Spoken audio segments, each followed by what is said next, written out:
Hello and welcome to our complimentary webinar, which is brought to you today in partnership with CallMiner, Auscontact's national communications partner, and it's entitled The Vulnerability Blueprint: How to Identify, Support and Retain Vulnerable Customers.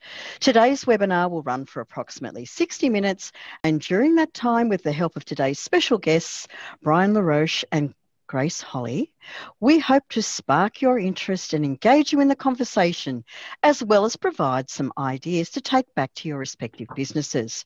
To round off the session, we'll be having a Q&A at the end of the webinar. I'm Fiona Keogh, CEO of Auscontact and your moderator for today. While waiting for everyone to join us, let's take the time to quickly run through some housekeeping. Remember, it's important to interact to maximise the benefit, and as you know, there's no need to take too many notes now because we'll be providing you with a recording of the webinar. To interact with us, please use the Q&A button on the control panel. You can ask questions or make comments for Brian, Grace or myself from time to time. Don't forget, we're going to have a full Q&A at the end of the webinar, so please type your questions as we go along so you don't forget to ask them. If you're listening through headphones or speakers and experience any issues with your internet connection, please note that on the control panel, you can click the raise hand button and the Auscontact team will rush to your aid, or you can revert to the confirmation email that had the link to the webinar in it, and all the relevant phone numbers and access codes are available there. I know that many of you are familiar with asking questions. So just in case you're not, let's ask today's question, and it might be one that everybody knows the answer to, and it's particularly for those of you based in Australia. Which state was most recently in lockdown? Now, they came out at midnight last night. Anybody know which state? Oh, Christopher knows the answer. I'm not going to give it away yet. Let's see who else knows. They're a southern state. They're on the mainland. All right. Yes. Nicole knows. Yeah, Aaron knows. We've got quite a few people that know the answer to the question. And just in case you don't know, I think they're all having a party today. It's Victoria. So fantastic. They're very, very excited, and well done on the results, guys, with beating COVID. So let me introduce today's speakers. They're new voices to the association, but there will be one face that's very familiar. So let's start with the familiar face, Grace Holley, who is the Sales Director, APAC for CallMiner. Grace joined CallMiner in 2018 as a Sales Director, bringing over 15 years of experience in the contact centre and communications industry. Previous roles include being a solutions architect for Genesis, working with clients across APAC, business consulting and business development. She takes a people-first approach, seeking to understand their needs, then working with all stakeholders from the boardroom to technical and product specialists in order to develop best-of-breed solutions for her clients. Grace promotes long-term partnerships with a keen eye for optimising return on investment for her clients. Aside from globe-trotting and previous background in geology, her interest and passion includes empowering women, mental health, cooking, sun and surf, while also being a hands-on mother of three. And she does like her bubbles. That's just an insight from me. And last but not least, let me introduce Brian LaRoche, Marketing Director at CallMiner. He's coming to us from the US on his wedding anniversary, so we should feel a little bit sad for him. Congratulations, Brian. Brian is the Director of Event and Field Marketing for CallMiner and is responsible for the promotion of his organisation's omni-channel interaction analytics technology and services platform through the planning and production of physical and virtual events, webinars and podcasts. Brian has a long-standing comprehension of call centre operations, as in the course of his career, he not only designed and marketed the full gamut of call centre technologies, he ran a multi-site sales, customer service and lead development call centre operation. a member of CCW's advisory board. Brian is also the host and moderator of CallMiner's popular education webinar series and is a frequent blogger, podcaster, guest speaker, and author on speech analytics, technical, collection, sales, customer experience, and leadership topics. And with that, let me welcome two new voices, Grace and Brian. And it's over to you, Brian, on your 44th wedding anniversary. Thank you. Thank you. You didn't have to say the number of years, by the way. Hey, okay. You look far too young for 44 years, Brian.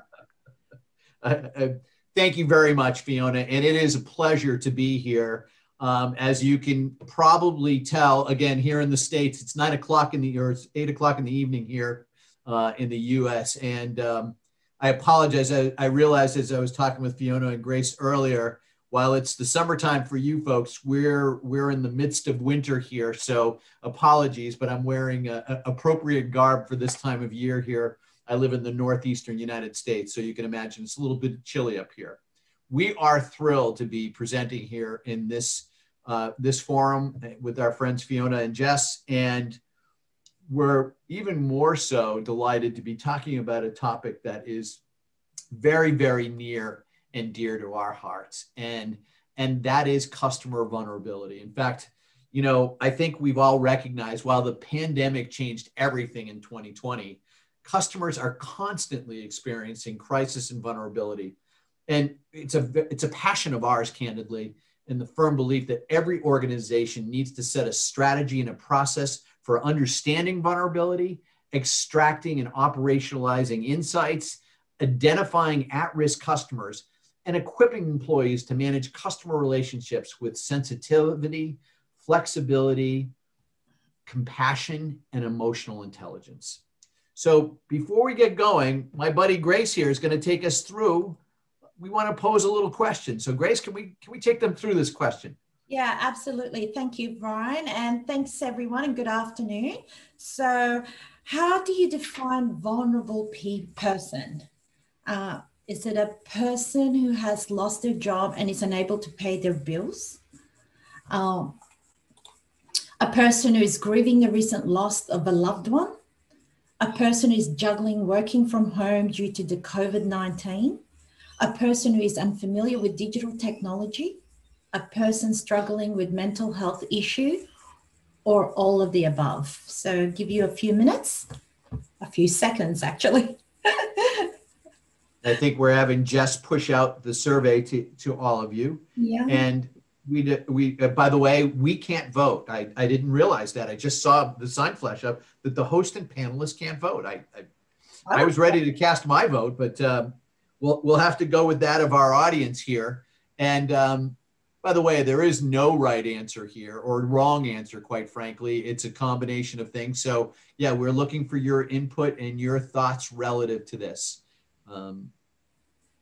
By the way, we've been doing this kind of presentation in a variety of forums and formats, and the response has been overwhelmingly positive, and it just shows, in fact, the mere fact that you're here and attending this webinar today, that you personally care about what people think and the notion of vulnerable customers. So. Wow, this is a sharp audience, very, very sharp audience, Fiona and Jess. 100% of your respondents said all of the above, and you are absolutely right.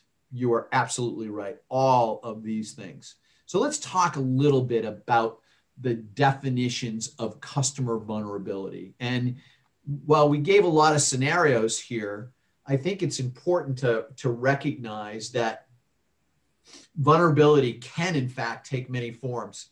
As I mentioned, we've been doing this topic. We've been talking about this globally, and so we've had the experience and the insights from a multitude of regulatory bodies and different national perspectives. And I thought one that the FCA, which is the Financial Conduct Authority in the UK, gave a really good definition of vulnerability. It is that it's a person that's particularly susceptible to detriment due to personal circumstances. And I think that covers really kind of a global perspective, if you will. But whether it's, someone lost their job and is unable to pay their bills, or lost a loved one and is grieving, or maybe it's working parent with young children enrolled in an at-home learning. There's also digital vulnerability. We'll talk about that in a little bit more, about folks who are not capable of dealing with digital interactions. And I think we could probably all think of people that would fall into that category as well. And again, we'll talk about that a little bit later on in here. But what the FCA said was, they said that the 4 key drivers of customer vulnerability include low capability, low resilience, suffering a negative life event, and or coping with an ongoing or chronic health condition. Now, we gave you several examples, and by the way, all of you were brilliant in your response, and you're absolutely right. All of those fit. So, examples of customer vulnerability could be all of those things, right? Somebody's lost their job, they're unable to pay, and they may have lost that job because of either COVID conditions, and of course, the tragedy, the massive fires that took place in Australia that have impacted so many people. Again, for losses from one reason or another, somebody loses a loved one, whether it be from COVID or fire or just illness. Again, people juggling with issues where they're trying to work from home, and they're getting little, children, school-age children who are at home. They're forced to be the caregivers as well as working or trying to deal with that. And, again, that digital vulnerability that we talked about. Grace, you want to take us through this next slide? Yeah, absolutely. Thanks, Brian. As Brian mentioned, this is the 3rd continent we're sort of doing this webinar on, and around vulnerability. And we have found, what we have found is that vulnerability is universal and does not have boundaries. We want to share some of those facts relating to our shores here in Australia in particular. In early 2020s, as you all know, we had the devastating bushfire season, which affected 3 in 4 Australians in some ways, with 20 million hectares burnt, more than 3,000 homes were destroyed, and 33 people died, which then contributed, impacted on mental health. Unemployment rate rose by 1.5%. to a rate of 6.2% in December 2020, compared to the 5.1% in December 2019. This again, job loss and financial vulnerability. And the third recent study by the University of New South Wales of the 12 to 19-year-old, over 70% of respondents reported a negative mental health change since the pandemic began, compared with pre-pandemic rates, again, mental health vulnerability. And sort of just referencing, like from the Consumer Policy Research Centre, like 2 in 3 Australians experience some level of financial stress, and 1 in 5 that called the National Death Helpline, for example, regarding energy issues in 2019, were experiencing mental health problems. So something that we really need to be very conscious at the forefront. And Grace, to your point, this is a worldwide issue. We're seeing this all over the place. No matter where I go, of course, I'm going virtually these days, like all of us, right? Yeah, I mean, the issues are the same, whether you're, in Asia Pac or EMEA, the United States, North America, no matter where you go, these problems are prevalent. Okay. So getting to that point, while many of these circumstances have been exacerbated by COVID, vulnerability is not unique to the pandemic. Vulnerability is universal and pervasive. Take our shores again, for instance, where we had more impact with the 2020 bushfire, which ultimately contributed to mental health.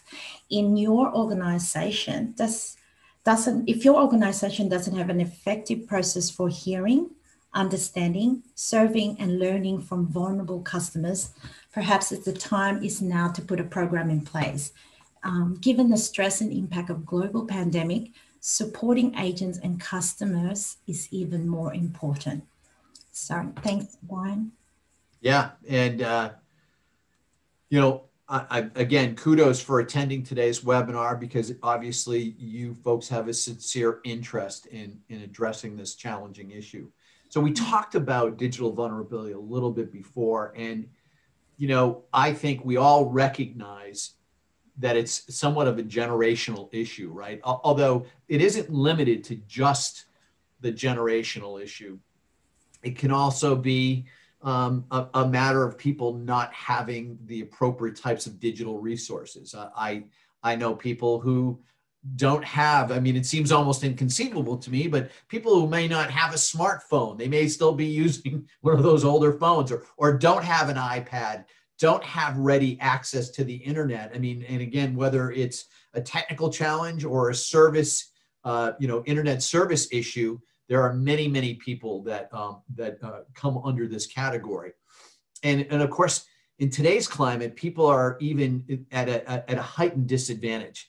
Without possessing those digital skills or resources, research shows that it's harder for people to become employed, communicate with loved ones, online shop, quickly execute tasks with service providers, and so much more.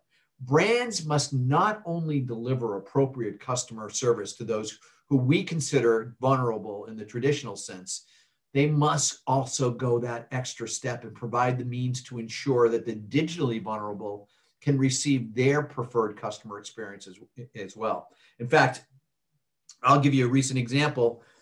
The vaccine is now available in the US. It is not fully available yet, but they are making it available. And as Fiona pointed out, with my 44 years of a marriage, you can probably imagine that I qualify at one of those higher groups.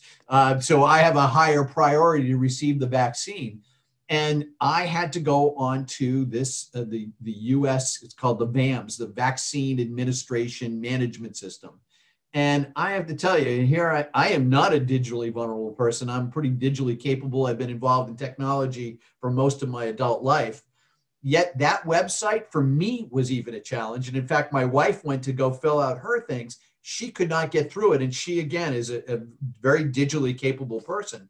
So, they didn't create the website to be mobile optimized. So trying to look at something through a smartphone versus a full laptop or computer monitor, they didn't optimize that. So things weren't appearing in the right places. It was unclear on what steps to take. And so again, it's a perfect example of how we have to be sensitive to the needs of digital vulnerable people. So if you are providing some form of service and your client base includes that potential population, then you really need to be cognizant and make sure that it's crucial to understand how your customers want to communicate. And again, recognizing many don't have the skill sets or the resources to deal with chatbots or self-service or IVRs or send a tweet. So again, it's really up to all of us, and especially organizations, to make sure that you are really addressing the broad needs of your entire customer base and not just the digitally capable. Thank you, Brian. Yeah, and that is definitely a good point around the whole digital transformation. And we all want to try and move a lot of the voice channel nowadays towards the digital move. And it's just being very open and understandability of the impact regarding those most vulnerable. That leads us in today's hyper-competitive environment, right? Organizations don't have the luxury of waiting for customers to tell them what they want. And further, few customers, especially those in vulnerable situations, are transparent and forthcoming with their personal challenges. Organizations need to listen closely, pick up on contextual clues, analyze those sentiments, and learn from past experiences to determine and act on customer needs. Customers want to be listened to, and we need to have a system in place to pick up on those contextual clues. Yeah, that's spot on, Grace. The financial services industry in particular has been impacted by consumer vulnerability, and not just not just financial services, utilities, anyone that interacts with the public at large and has a diversified customer base. Companies across like insurance and mortgage, collections, and other financial specialties are faced with the very difficult task of directly communicating with consumers about money. Let's face it, on any given day, money is a sensitive subject for many vulnerable customers. In fact, there have been several governmental best practices and guidances for financial service firms and financial markets on dealing with vulnerable customers. The guidance emphasizes the need for on-brands to implement practical changes to improve vulnerable people experience outcomes that are just as good as other consumer outcomes. Really should be the bar that everybody sets for themselves to be able to address all of that. And for many organizations, this isn't just guidance. It's a critical part of ensuring they meet specific compliance requirements geared toward protecting vulnerable customers. And in fact, we're doing a webinar. I'll give you a little more details on that. Actually, a panel discussion with two venerable institutions in the UK next week. I'll get you the detail about that one. And what really struck me, we actually had a kind of a run through of our panel discussion with them. And a gentleman from British Gas, which is the largest utility in the UK, said, we just don't have to be responsive to vulnerable customers because of regulations. We should be responsible to vulnerable customers because we have a moral obligation to do so. And so that really struck me. And this, again, is coming from a senior executive at British Gas that recognized that it's not just about compliance. Yes, compliance is an issue, and those are things we want to talk about. But the reality is it's about the morally right and just thing that organizations have to do. And so, the challenges for organizations are really threefold. First is, how do you know who is your vulnerable customers? And then how do you ensure that your customer service teams, your frontline workers, your contact center agents, how are they responding to those vulnerable customers? Are they perceptive to those challenges? And can they deploy proper techniques? And we'll talk a little bit about techniques in a couple more slides here, in best to respond to vulnerable customers, both with empathy, compassion, and appropriate guidance to create really ultimately the best outcome.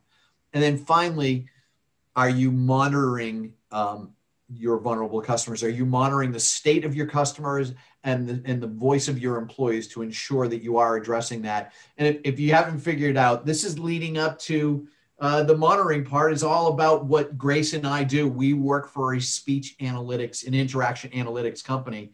And it just so happens that interaction analytics and its ability to analyze 100% of interactions is, in fact, an ideal way to monitor both the voice of the customer and the voice of the employee as well. Yeah, and this is where organizations' image and reputation is only as good as the latest news, right? Or social media fueled stories. Companies must ensure that their conduct, policies, and treatment of their customers must be beyond reproach. Most organizations today only analyze, as Brian was alluding to, a small sample of customer conversation, which causes them to miss out on those valuable insights hidden across those customer interactions. This makes it really difficult to recognize trends in vulnerability across the customer base and identify individuals in crisis and establish strategies for how to best serve these customers. As one of our customers have said once, it is like flying blind, right? Organization needs a solution like interaction analytics that help them capture, analyze, and monitor 100% of customer interactions across multiple channels in a single system. Companies can follow a customer journey and repeat contacts regardless of what communication channel is used, from call to email and chat, and extract insight that can be leveraged to improve process, performance, and decisions. And that leads back to what Brian was saying about, understanding the touch point, digital channels, and how people are touching you to really get the whole view of those vulnerable customer conversations. So, yeah. Yeah. So we're going to give you just kind of a quick overview, a couple quick slides to give you just an overview of how interaction analytics technology works. So I refer to it as interaction. Many people think of it as speech analytics, but and that is absolutely true. However, the broader definition now of interaction analytics, because this technology today is capable of analyzing calls, chats, text messages, emails, SMS, even surveys. And in fact, not only can you analyze all of that, you can actually analyze emojis too, believe it or not. So what this technology platform does, the first thing that it does is it actually ingests all of those different types of interaction. So, and for the purposes of this explanation, let's use voice as an example. So when these calls are ingested into the analytics engine, not only are they creating a transcript of the call, looking at the call in its entirety, but it's also actually measuring the acoustical value of the call, the cadence of the words spoken, the micro tremors in the voice, the level of agitation, if you will. And equally important, believe it or not, is the amount of silence. So acoustical measurements of silence is actually a really significant element. And then finally, they also incorporate into it the metadata about the call. Who was the agent? Who was the customer? What was the last payment they made? What channel did they come in on? What's their account number? All of that type of associated data, which, by the way, helps to really dramatically improve and enhance the ability to analyze the interactions in a host of ways. So now once we've ingested that data, now what this platform does is it creates a full transcript of the call. And now with this transcript, with this information, with the acoustical inflections noted, so it almost looks more like sheet music now, right? So you have the lyrics and the notes associated with every word spoken. Now you overlay that, and by the way, we also redact all of the PCI information out of the call as all of this is happening, so you remain PCI and PII compliant. We've got this full transcript, we've redacted the call, we have all the acoustical measurements, and now the real magic begins, because now we can index and categorize everything that was said, how it was said, who said it, over what channel or channels are said, and at what point in the call were those things said. So now it indexes and categorizes everything. And so an example of a category is a definition of expression. So proper greeting, for instance, I think we could have come up with 100 different ways to give a proper greeting, right? And what analytics does is it analyzes all of those different contextual expressions to define whether that was a proper greeting or not. Did they do right party contact? Did they identify the individual before they started talking about a bill? Did they express frustration? Was there an indication of vulnerability? All of these things are categorized, and then all of those insights can be pushed out to all of the stakeholders in your organization, including, most importantly, your agent community, to evaluate how well. So this is automating the quality assurance process, and in fact, scoring every single call every agent takes, both as an individual call, collectively for that agent, and collectively for the group as well. So this truly automates the quality management process.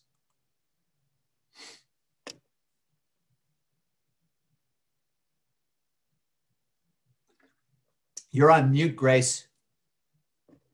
Thanks, Brian. I didn't know any other way to express that, Grace. I was going to. That brings us back to, putting the voice of your customer and the voice of your that interaction insights to work, right? It is even more important when we want to ensure your most vulnerable customers are treated fairly, and you have that information to take the effective action.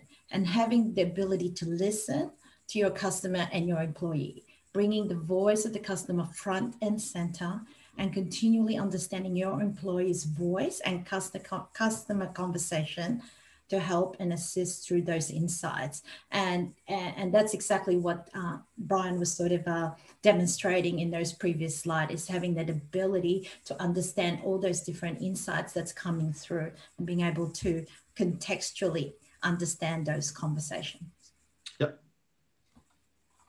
So, you know, in identifying vulnerable customers, and again, these are best practices that we're sharing with you from the hundreds, if not thousands, of customers who have participated in some of the surveys and analysis or implemented the speech analytics solutions and are using the technology and best practices to really understand, to identify, and support our vulnerable population. So here are just a couple of things that we really kind of summarized as the things that are really important to start listening to. Really three essential items. One is you monitor and you flag specific words and phrases. So again, using analytics, you have the ability to contextually understand what's being said, the acoustical or emotional agitation associated with the call, and to be able to identify for those things, including, you know, job loss, illness, unemployment, and even, you know, again, the mental state of mind. There are lots of things that you should be listening for. You also want to make sure that you are screening for non-compliant language in terms of how your agents are responding back to these situations. So again, the benefit of interaction analytics, as Grace articulated on the previous slide, is this is the voice of the employee and the voice of the customer as well. So the ability to evaluate each individually and collectively can really help you determine if agents are responding in the appropriate fashion. Are they responding in the compliant fashion? If somebody's raising their voice, are they raising their voice in return? So again, the opportunity to listen, to monitor those things. The next, it's really important to understand and look for those signs of stress and agitation, and really to understand if your employee is helping to balance out the really stressful situation that's taking place with that particular consumer. And then next, what you want to do as you're identifying what agents are doing well and are really appropriately handling those things is to start to benchmark their behaviors and their practices and really create best practices that support optimal outcomes for that, from that interaction or series of interactions. I'm going to talk a little bit about this one. I as Fiona mentioned, I'm on the advisory board for Customer Contact Week, and they're of course a worldwide organization, again, like Auscontact, focused on the contact center agency organizations. And I actually participated in a panel discussion about just 2 weeks ago, and it was about employee vulnerability. So, you know, we've been talking about the customer vulnerability, but the reality is you need to be equally cognizant of the vulnerability and the mental health stress that's occurring within your own agent community. So, you know, very same things that are impacting your customers can conceivably be impacting your employees as well. So, you know, first of all, they're dealing with the cumulative effect. And I spoke to several agents about this. It was almost like dealing with trauma, that they're constantly being exposed to the stress and the challenges that dealing with COVID on a daily basis are creating for them. So if they're a utility organization or a service organization and people are saying, I can't pay my bills, I don't want my electricity turned off or whatnot, you know, that takes its toll over time. You know, again, I cited the example before, people working from home and they maybe don't have ideal working conditions. They may be working, you know, in their dining room and they've got kids running around, or the children may also be trying to do distance learning at the same time. And again, recognize all of the challenges that are going on. As you can imagine, here in the States, political strife has been a daily way of life for us of recent vintage. So believe me, all of our blood pressures have been elevated quite a bit over the last few months. So, you know, whether it's being, you know, affected by shutdowns or or let's say, you know, your agent may be working, but their partner or spouse isn't. So there could have an economic impact as well. So be cognizant of those things. And that's so true. And as you know, you highlighted, you know, you've had those experience, and in the North American with clients, in particular, some of our clients working in those mental health cases, health issues, right, Brian? And, you know, when you go into some of our customers from a use case perspective that works in the financial industry, right, dealing with vulnerable customers and even agents perspective, where, look, one of our UK client has like 7 million customers, right? And some of the challenges they've had in managing vulnerability and affecting positive customer outcomes, and also having ability to tailor some of those approaches from their agent's perspective, right? And being very conscious of that and being able to identify and dealing with those vulnerable customers. So, you know, once you can identify those vulnerable customers and sensitive situation, it's really critical to equip your agents and your employees, I should say, with the information and tool needed to respond accordingly and effectively. Vulnerable situation require a careful approach and sensitive language, and few people are properly trained to manage these situations appropriately. Employees are only human, and we will likely struggle when working with vulnerable customers.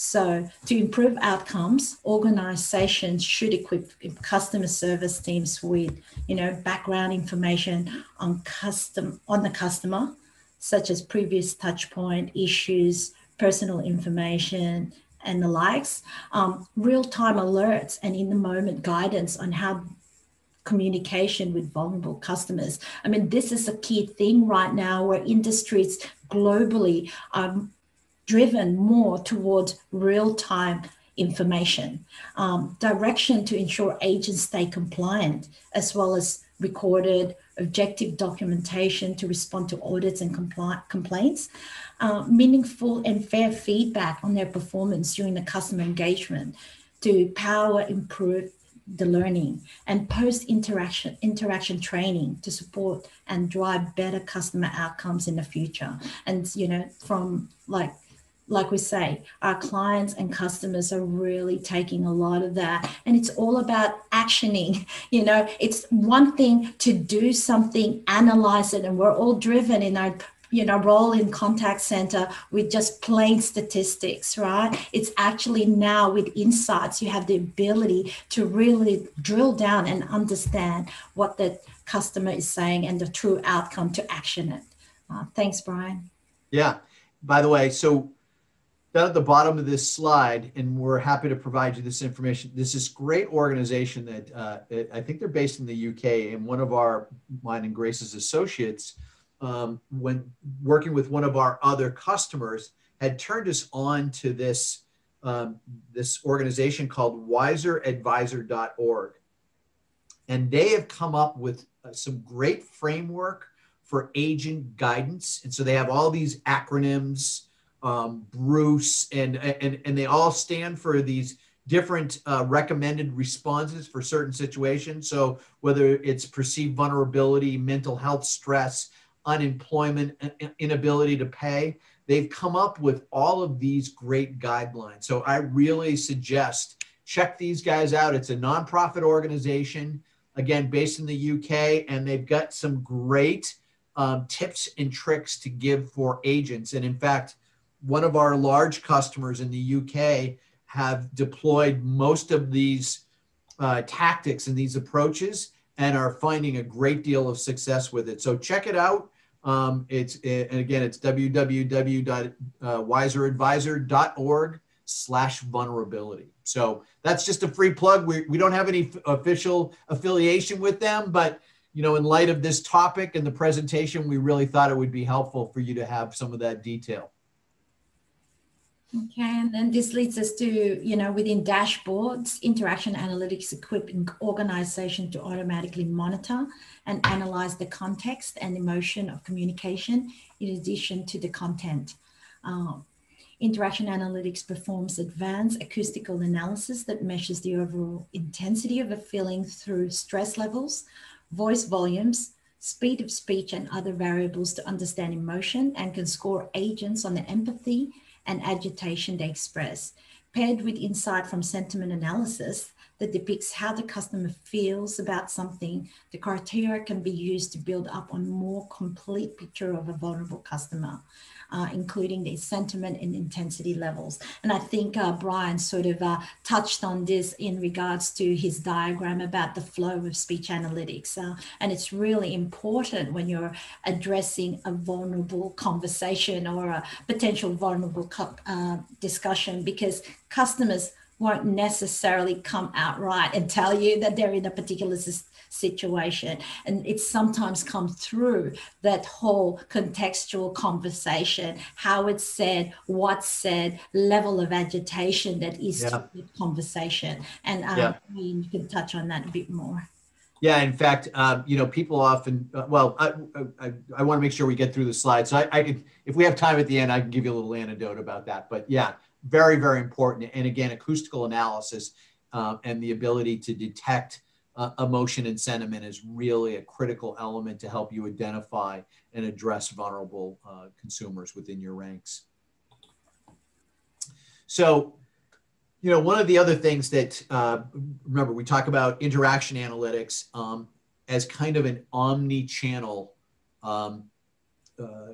analysis. And what we mean by omni-channel is the ability to communicate and analyze across various forms of communication. So if in your organization, you offer chat and email and voice calls, the ability to understand the emotional elements and to track the entire customer journey across the different channels, to be able to measure that and to be able to evaluate, okay, we talked to this customer via chat, we had a phone call with them, we had a negative experience with the phone call, then we had a more positive experience on the phone call, we had an emotional detection during a chat interaction. And again, it could have been somebody that was using the sad emoji, a number of times. But, again, it's that kind of combination of analysis that helps us get a better level of understanding of what is the optimal pathway to the ideal outcome. And so understanding that from a journey standpoint,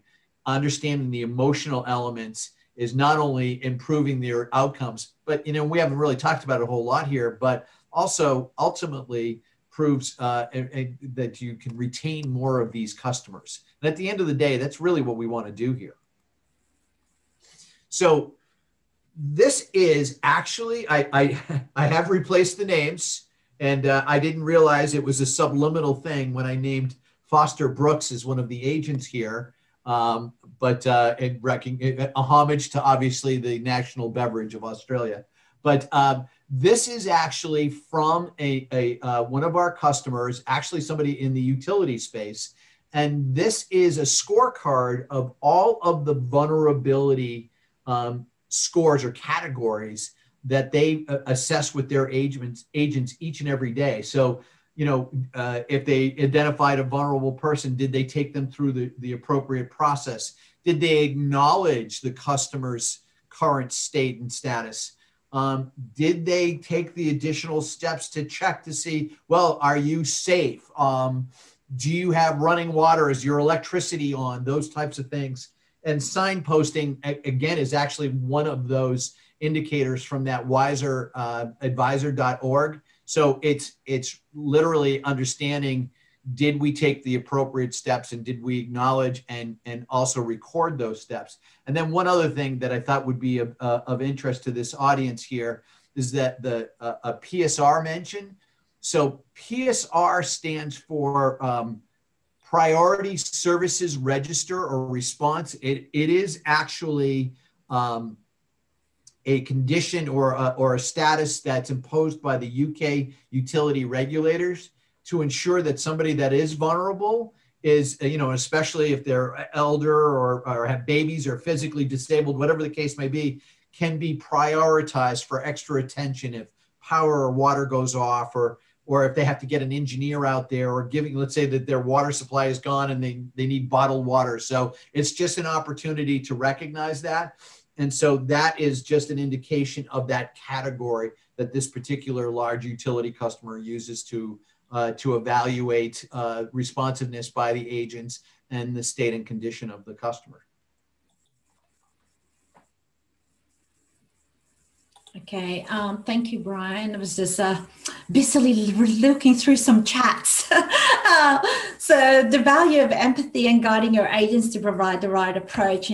Case studies have shown that vulnerable customers are already concerned about how their circumstances would affect the outcome of the interaction. It helped where frontline employees acknowledge this, and where some case studies where the interaction was a direct result of the customer having health issues.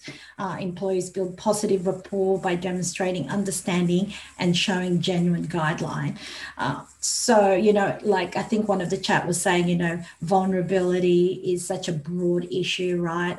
And it certainly is. And I think one of the things that I think we want to highlight is the fact that from where we sit, it's certainly now being addressed in other shores or other continent outside Australia and has been far more advanced. What that entailed to ANZ shore is the fact that within our system and platform, and I don't want to talk about technology, is that we've already have sets of categories, as one would say, that really understand those common languages should and when our businesses are ready to really fully embark on addressing the conversation around vulnerability. Brian? So... Grace, this was your slide as well. Absolutely. So the importance of empowered and knowledgeable staff. Case studies have again shown when employees were able to guide vulnerable customers towards the best options for them, it had a significant impact on the interaction. Again, understanding that whole power of empathy, even where an ideal solution for the customer could not be reached, right? Customer felt that alternatives offered helped them avoid any type of harm. Again, that then again stems back to understandability of where the circumstances of your customers, whether they're dealing with some sort of mental health or issues in the background. So right. And I know we just got a couple more slides to go through here because I do want to leave a couple minutes for Q&A if we can. So this is, by the way, I mentioned the customer panel discussions that we're doing on vulnerability. This actually comes from one of our customers in the US, Celine Finance. They actually created a category to measure vulnerability, and especially in light of mental health concerns. And they're a financial institution, so people that were expressing, mental instability, or not necessarily expressing, but indications from analytics that showed that there were concerns about their mental health or well-being, they actually instituted a program to make sure that they notified authorities of that condition. So that's a policy that they've actually put in place. And Celine is very, very passionate about ensuring taking care of their customers. Just one other thing to mention, we talked about voice of the employee, we talked about voice of the customer. Recognize, and Grace mentioned this a little earlier on in our presentation, that interaction analytics can provide an extraordinary insights to all of the stakeholders within your organization. So not just limited to your contact center operations, but everyone from the top of the heart, from the CEO to your product managers, to your compliance managers, to your marketing team, to finance, everyone should be tuned in and receiving benefits from the insights derived from analyzing 100% of your interactions. And again, whether it's a compliance issue or maybe adjusting your website to better serve the consumer, please make sure that you're socializing that information and those insights with all of the constituents within your organization. And I'm just going to close on recognizing that, again, with the opportunity to analyze that and to really do something about it. Grace mentioned before, actionizing insights, right? So remember, emotion really is a key to not only restoring and resolving problems and challenges for your customers, but the opportunity to keep these customers. Let's face it, at the end of the day, we don't want to lose these folks. We want to be able to take care of and retain all of our customers. And in fact, in an analysis we did from a churn report a couple of years ago, it was recognized that, half of consumers really just want somebody to listen to them. If you listen to them and you can respond in an appropriate, compassionate way, then you're halfway there to keeping that customer happy, satisfied with the best possible outcome for you and your organization. And recognize too, the need to really train up your agents. They need to be super agents today. The IVRs and chatbots and things of that nature are handling the more mundane requests that can be processed. Let's face it, your agents wind up with the most complex issues. So make sure that you're providing them with the resources they need to become the super agents that will support ideal results from interactions with your customers. So Fiona, I apologize. We ran over a little bit, but you can tell Grace and I are pretty passionate about this topic.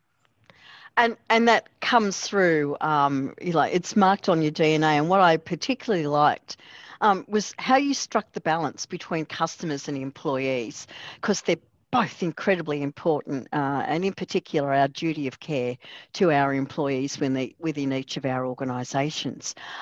What you talked about obviously resonated with our audience. And there's a bit of a comment and a bit of a question maybe, is that one of our attendees has said that they agree with the broadness of the definitions relating to vulnerable customers, and supporting these customers has always been the right thing to do, and businesses have done this to some extent.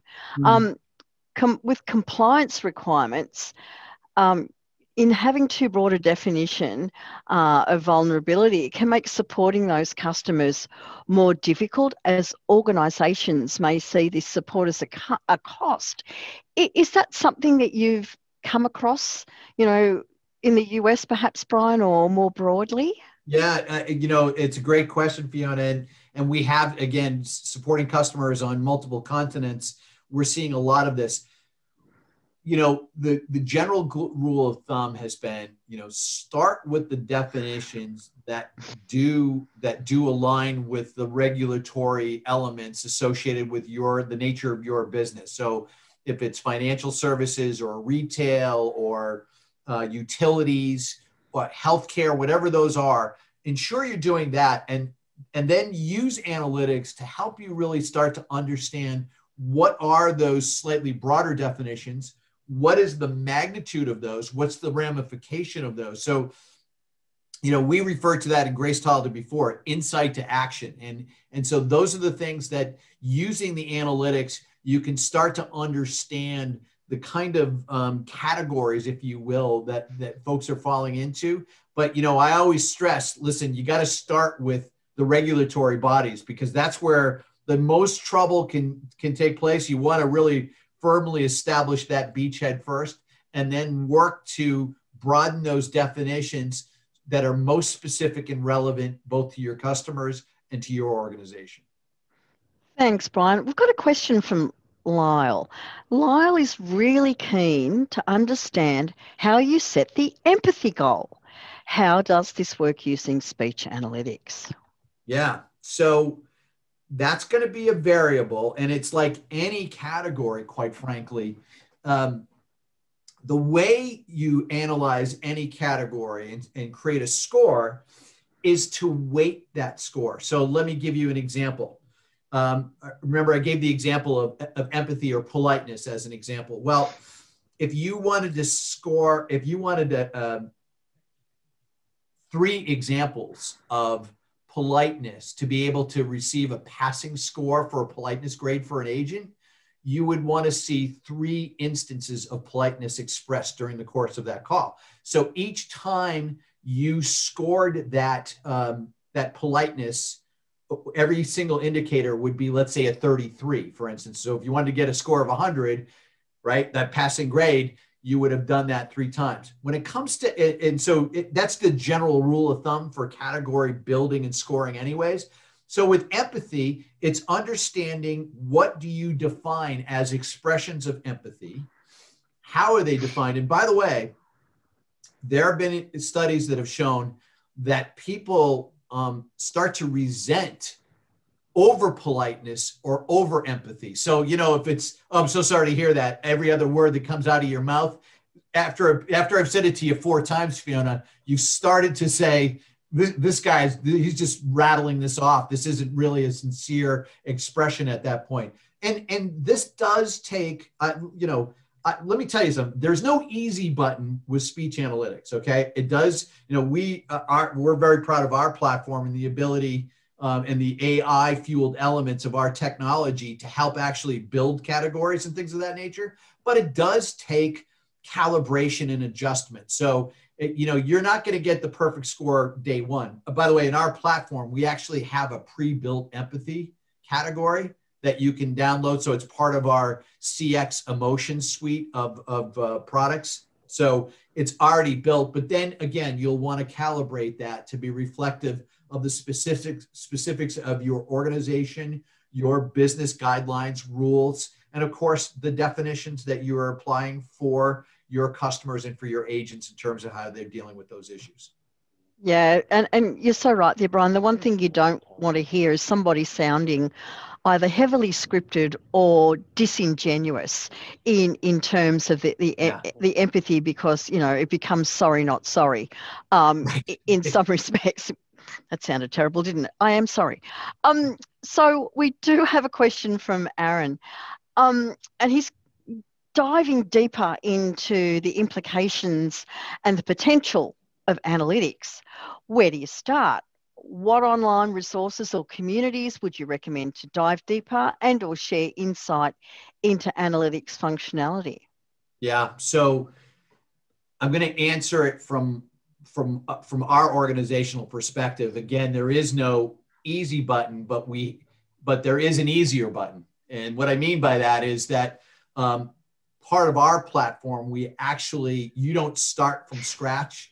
You define what your use cases and your applications are, and then we give you a series of pre-built categories and scores to start you off. And then again, this is kind of the foundational platform, right? And then obviously you're going to create new scores and categories that will be reflective of your particular business models, goals, and objectives.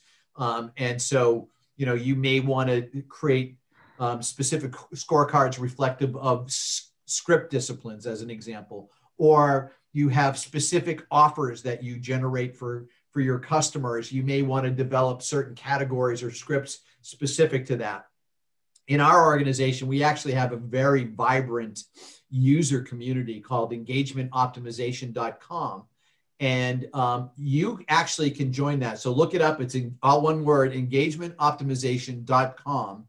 And on there, we have an extraordinary user community. And in fact, when COVID first struck and we realized we needed to build these new categories to evaluate these things, we actually did it as a collaboration with our customers. And we actually built out our COVID package as a collaboration between customer input and employee input. So in fact, if you check out our learning center at CallMiner.com, you'll see where we have a whole list of COVID categories and stuff. So most organizations kind of have their own, most speech analytics companies have their own user kind of communities. We happen to boast one that actually won us a Stevie Award for helping to build I thought I'd just throw that in there, an International Stevie Award for actually building our COVID-19 categories and response package for our customers. By the way, we did it at no charge to our customers. This was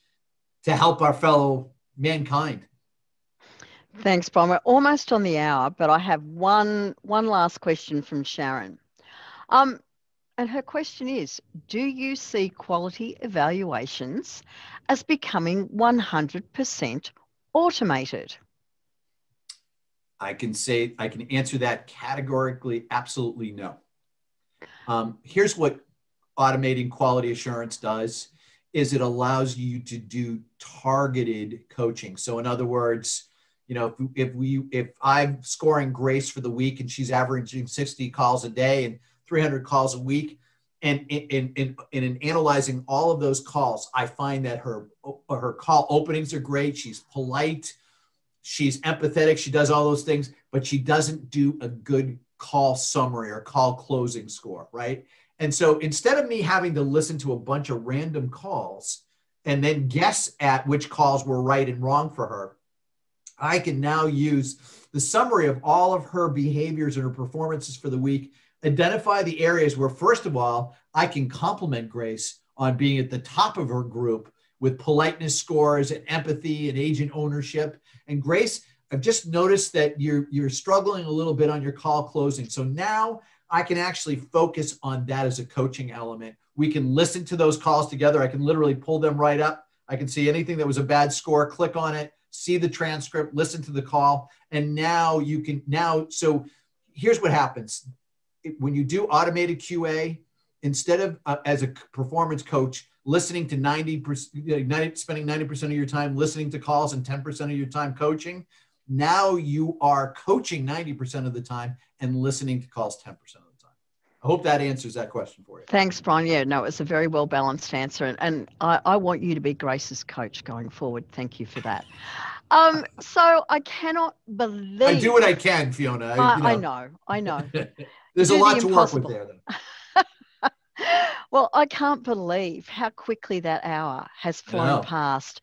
And thank you to both of you for sharing your story and striking that balance, which I think organisations quite often miss around the importance of their people in delivering the service to their customers and identifying that your staff can also be vulnerable in their interactions in their day-to-day work. So thank you for bringing that absolutely to the forefront. Obviously, everyone can see what next steps are and what can happen.